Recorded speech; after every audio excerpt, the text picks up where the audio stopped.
Okay students, welcome back. Now this is the more example for the more practice of redox reaction, or you may say that it is oxidation reduction reaction, right? Now one example we have already seen. Second example of redox reaction is ZnO plus C, उसको गर्म करते हैं, that is zinc oxide plus carbon को गर्म करते हैं, Zn plus CO बन जाता है. First of all, what is oxidation? Oxygen is added or hydrogen is removed. What is reduction? Hydrogen is added, oxygen is removed. जब दोनों एक साथ होते हैं, oxidation and reduction takes place in a single reaction, then it is called redox reaction, right?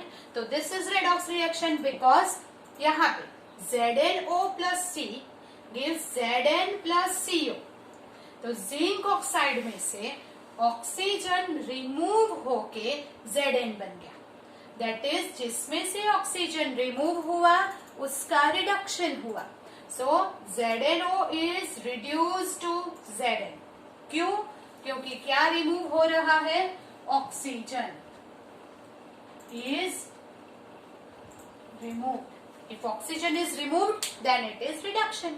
So ZnO reduced to Zn is reduction reaction. तो वो जो oxygen remove हुआ, where it does goes? Here is CO. It gained the oxygen and formed CO. Therefore C is oxidized to CO. जिसमें oxygen add हुआ उसका oxidation हो गया. तो this is oxidation reaction. तो C is oxidized to CO. This is oxidation because it gained oxygen. You understand that? So here is the oxygen removed, therefore reduction. Here is oxygen added, therefore oxidation. जिसका reduction होता है वो reduced substance है, जिसका oxidation होता है वो oxidized substance है. Now oxidation and reduction takes place together in one reaction, therefore it is redox reaction. One more thing is that जिसका रिडक्शन हुआ वो ऑक्सीडाइजिंग एजेंट है. क्यों? क्योंकि वो क्या करता है? दूसरों का ऑक्सीडेशन करता है. Therefore this is reduction में ZnO is oxidizing agent and carbon is reducing agent. So here it is ZnO is oxidizing agent while carbon is reducing agent. That you keep in mind. फिर से जिसका oxidation होता है वो reducing agent है और जिसका रिडक्शन होता है वो ऑक्सीडाइजिंग एजेंट है. That you keep in mind. One more example is here MnO2. MnO2 is manganese oxide. It is manganese, not a magnesium. That keep in mind. It is manganese oxide plus 4HCl gives MnCl2 plus H2O plus Cl2. यहाँ पे आपको वो देखना है कि oxygen किसमें से दूर हो रहा है. तो ऑक्सीजन है कहाँ? मैंगनीज के पास. Where does it goes? Here it removes and MnCl2 form. अभी उसमें Cl2 ऐड हो गया, doesn't matter. हमें सिर्फ ये देखना है कि ऑक्सीजन रिमूव हुआ कि नहीं. फिर क्या ऐड हुआ हमें कोई लेना देना नहीं है. सो देयरफॉर MnO2 में से MnCl2 बन गया, मतलब कि oxygen is removed. And when the oxygen is removed it is reduction. Therefore this is the reduction process, reduction reaction. Now MnO2 is reduced to MnCl2. Therefore, it is called reduction reaction. Why? Because oxygen is removed. अभी जिसमें से hydrogen remove होता है, या you may say that it is oxygen add होता है, पर ये दोनों में से किसी भी ऑक्सीजन तो ऐड हो नहीं रहा है क्योंकि H अकेला तो है नहीं. तो इसमें से HCl का क्या हो रहा है? HCl में से Cl2 हो गया, हाइड्रोजन इज रिमूव्ड. और जब हाइड्रोजन रिमूव होता है उसका ऑक्सीडेशन होता है. जिसमें हाइड्रोजन ऐड हुआ तो रिडक्शन, हाइड्रोजन रिमूव हुआ तो ऑक्सीडेशन. तो here hydrogen is removed and therefore here HCl is oxidized to Cl2. HCl is oxidized to Cl2. क्यों? Because hydrogen is removed and therefore it is called oxidation reaction. जिसका oxidation हुआ उसने दूसरों का क्या किया? Reduction. Therefore this is called reducing agent. जिसका reduction हुआ उसने दूसरों का क्या किया? Oxidation. Therefore MnO2 is called oxidizing agent. फिर से कहती हूँ, याद रखो, oxygen is removed therefore reduction. So MnO2 का रिडक्शन हुआ, वो ऑक्सीडाइजिंग एजेंट है. यहाँ से हाइड्रोजन इज रिमूव्ड therefore इसका ऑक्सीडेशन हुआ, तो ये रिड्यूसिंग एजेंट है. Understand that? So this all equations in which the oxidation and reduction takes place together, then it is called oxidation reduction reaction. In other word, it is called redox reaction. Sometimes the equation is given और आपको explain करने को बोलेंगे with example. Explain with example the redox reaction. और this is given. इसमें किसका oxidation होता है, किसका रिडक्शन होता है, that you find. Here in the following equation, which substance get oxidized and which substance get reduced, that you have to find. Also find the oxidizing agent and reducing agent. ऐसे भी पूछ सकते हैं, या तो इसमें ऑक्सीडेशन एंड रिडक्शन शो करो, ऐसा भी पूछ सकते हैं. So you have to keep in mind, जिसमें ऑक्सीजन ऐड हो या हाइड्रोजन रिमूव हो, then ऑक्सीडेशन. जिसमें हाइड्रोजन ऐड हो और ऑक्सीजन रिमूव हो, then it is called reduction. That keep in mind. So you can do all these examples very easily. But in this redox reaction or also oxidation and reduction reaction का natural life में बहुत बड़ा effect होता है. जैसे one more effect is oxidation, मतलब कोई भी substance एयर में से ऑक्सीजन के साथ रिएक्शन करेगा, तो उसके अंदर ऑक्सीजन ऐड होके वो ऑक्साइड फॉर्म करेगा और उसका वेरी नेचुरल फिनोमिनन है the corrosion of iron. Iron is a very reactive matter, right? Iron is very useful matter, but when it expose to air for a longer time, when in the presence of humidity, when in the presence of moisture present in air, then what happen? It corrode. Corrosion होना मतलब क्या होना? तो iron react with the oxygen present in the air and therefore iron oxide will form. Then iron is a shiny metal, polished surface है उसकी, but जब वो oxygen के साथ रिएक्ट करेगा तो उसका ऑक्सीडेशन हो जाएगा and that oxidation will form iron oxide. And iron oxide का रेडिश ब्राउन कलर का पाउडर हो जाएगा. It will corrode and then it is not much useful. अगर उसका ज्यादा कोरोजन हो गया, that iron will not useful. That is the effect of oxidation in day to day life. So will see the more effect. First you note down this effect of oxidation and reduction in everyday life. Now there are some bad effects of oxidation and reduction in our day-to-day life. How we can prevent it, right? So this is corrosion. First effect of the oxidation is corrosion. You know that corrosion of iron, corrosion of metal and all. When any metal, its surface, when it is new, its surface is very shiny. But when it exposed to air for a longer time, then in the presence of moisture, what happens? It react with the substance which is surrounding atmosphere, like oxygen, like acid, like moisture, and it added to it that its surface is rough. So here is the metal is attacked by substance around it such as moisture, acid, etc. तो उससे जब attack होता है तो उसकी जो ऊपर की सरफेस है, it react with the oxygen, तब वो ऑक्सीजन के साथ रिएक्ट हो जाता है. It is said to be corrode. Then this process is called corrosion. Corrode होने की जो process है is called, this reaction is called corrosion, and it is one type of oxidation is also there. So for example, कि copper react with oxygen gives Cu2, right? Copper oxide. So sorry, CuO, copper oxide. and therefore here is CuO2 है, तो here 2, here is 2. This is oxygen is added to copper, so it is oxidation. So this effect is called corrosion because when copper is new, it's a shiny surface.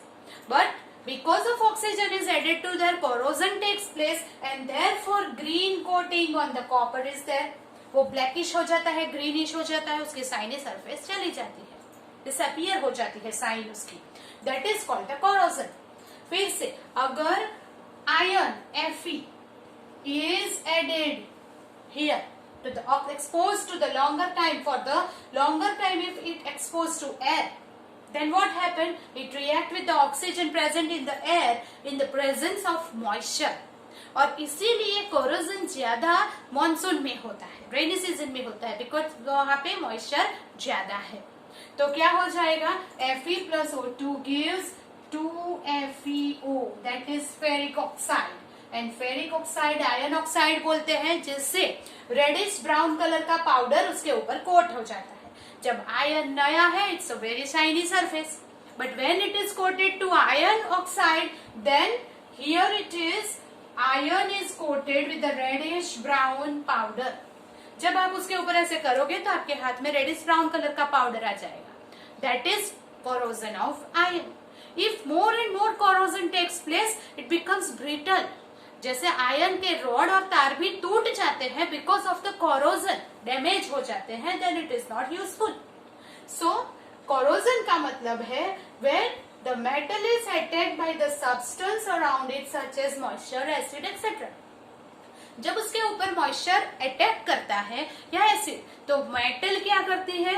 वो air में जो oxygen present है उसके साथ reaction होता है यहाँ पे मॉइस्चर के प्रेजेंस में, और वो ऑक्साइड बना देता है. That is called the corrosion. ये corrosion, इसके एग्जाम्पल है black coating on the silver. जब हम सिल्वर के ज्वेलरीज लेते हैं, it is very shiny and bright, but after sometimes it becomes black, right? Shine disappear. Why? Because of the corrosion. Then green coating on the copper. जब copper vessel को हम धोकर रखते हैं, if you are not properly cleaned it, then the water droplets में moisture है, then it react with the oxygen and form copper oxide, जो green color के spot हो जाएंगे उसके ऊपर, and the shine disappear. Another example is shiny surface of iron coated with the reddish brown powder. This reddish brown powder वो क्या है? Iron oxide है. If longer time के लिए it exposed to air, then it becomes brittle, और वो टूट जाएगा. It is useless now, right? So these are the examples of corrosion. Then corrosion causes damage, so it is harmful effect of oxidation. This corrosion is the harmful effect of oxidation because it damage to car bodies, bridges, iron railing, ships, because they all are made up from irons and metals. So जो metals के ऊपर harmful effect करता है, corrosion कहता है, और corrosion is the example of effect of oxidation in day-to-day life. Now we'll see what is the effect of reduction in our natural life. But you first make a note of that. Another effect is rancidity. This is the effect of oxidation also. When in the summer or any season, when the food get exposed to the air for a longer time, the cooked food है, it exposed to the air for a longer time, सुबह का बनाया हुआ अगर दूसरे दिन खाते हैं, then it bad smell, then taste and color is also change, its texture is also change. Why? Because when we cook the food, we use the oil and उसमें fat होता है, then fat and oil get oxidized in the presence of air. When the oil is oxidized in the presence of air, then here they become rancid. वो खराब हो गया है, उसके अंदर से तार निकलने शुरू हो जाते हैं, right? So when the fat and oil are oxidized, मतलब कि जो फूड के अंदर फैट है और ऑयल है, that is react with the oxygen present in the air, then it becomes rancid. तो वो खराब हो गया, उसका oxidation हो गया, right? And the smell and taste change. This property is called rancidity of the food or of the oil. So to prevent the rancidity, food को अगर लंबे समय तक ठीक रखना है, अच्छा रखना है, तो उसका ऑक्सीडेशन हमें प्रिवेंट करना पड़ेगा। मतलब कि लॉन्गर टाइम तक उसके ऑक्सीजन में कांटेक्ट तोड़ देना है, ऑक्सीजन का कांटेक्ट नहीं होना चाहिए।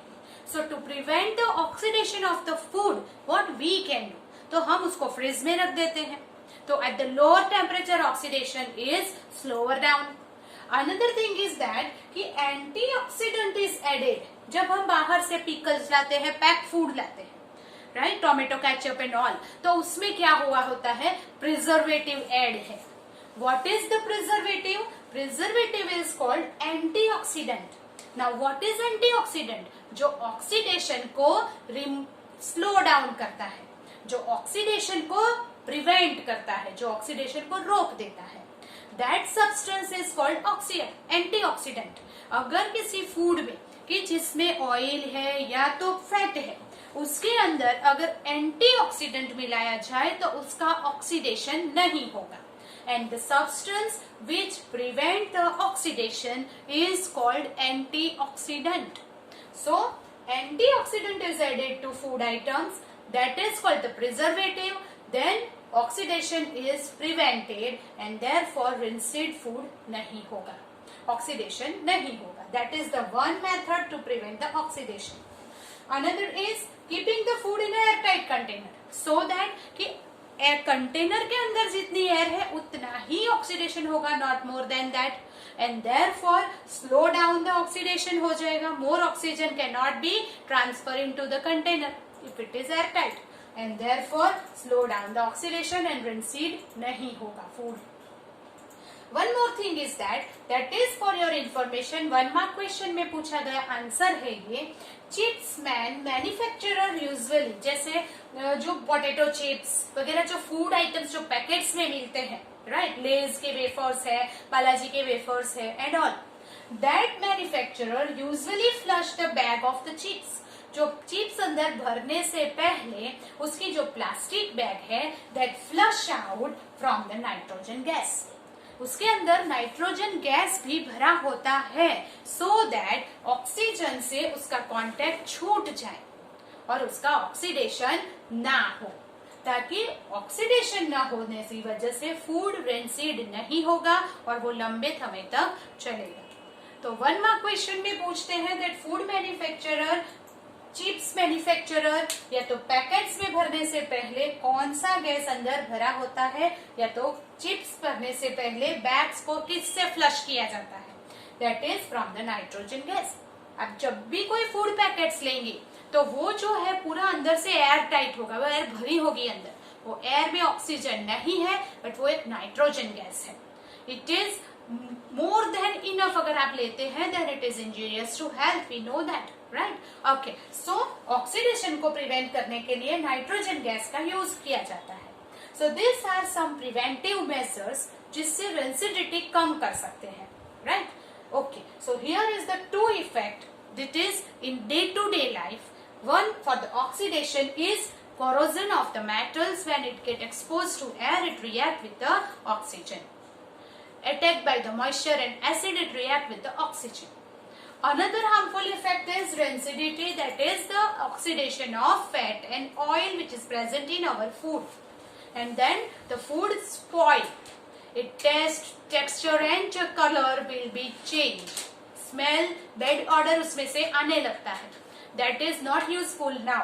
So both the rancidity and the corrosion is the harmful effect of oxidation.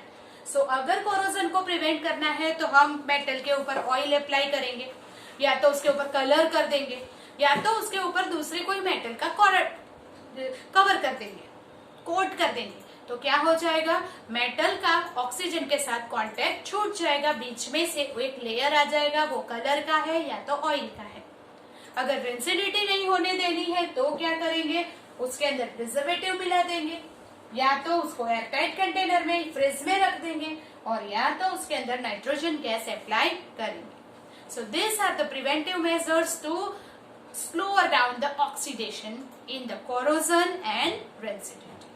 Here is the end of the chapter. Then I will give you some homework for the oxidation reduction and all. Up till now we have seen the different types of reaction. उसमें first reaction था combination reaction. Combination मतलब two or more reactant combine together and form the product. Exothermic, that heat is produced. Endothermic, heat is absorbed. Decomposition, one reactant broken down to two and more products. Displacement reaction, more powerful metal displaced to less powerful metal. Double displacement reaction, that is ions are interchanged. And oxidation, that is oxygen is added or hydrogen is removed. Reduction, that is hydrogen is added, oxygen is removed. And if oxidation and reduction takes place in a single reaction, then it is called redox. This is whole summary of our chapter. Here is the end of the chapter. In the next lecture, we will discuss the exercise question.